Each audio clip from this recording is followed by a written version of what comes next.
Selamünaleyküm.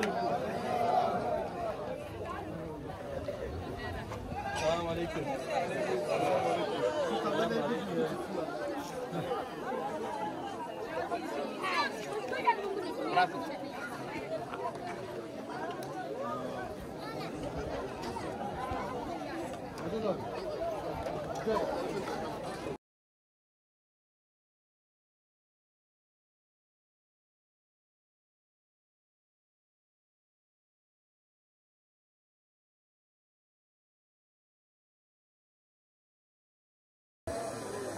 Kena untuk mudah senap. Bana geldi.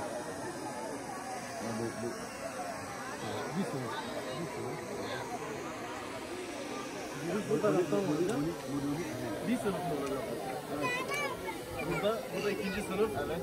Buradan geçiyor buradan. Evet. Burası üç sınıf olacak.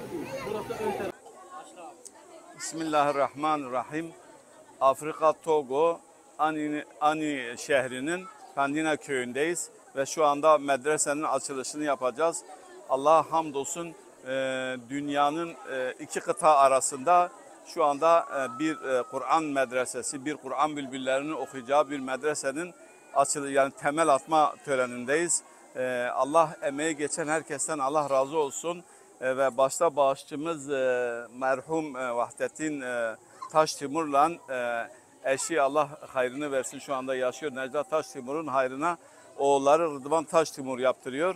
Rabbim onların hayrını kabul etsin. Amin. Rıdvan kardeşimiz biraz rahatsızdı. İnşallah bu onların sağlığına, sıhhatine vesile olur. Amin. Onların rızklarına bereket katar. Amin. Onlar her iki dünyada, her iki cihanda mesut olmasını sağlar. Amin. İnşallah Rabbim bu Kur'an bülbüllerinin okuması için vesile olan herkesten Allah razı olsun.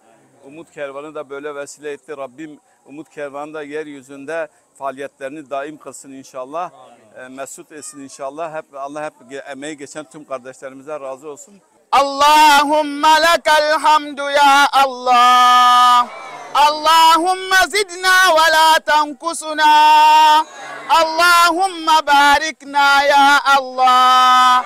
Allahümme şfi merdana ve merdal muslimine verham mevtana ya Allah.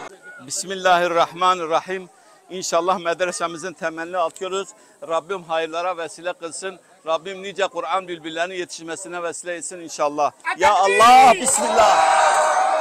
Sümme tekbir.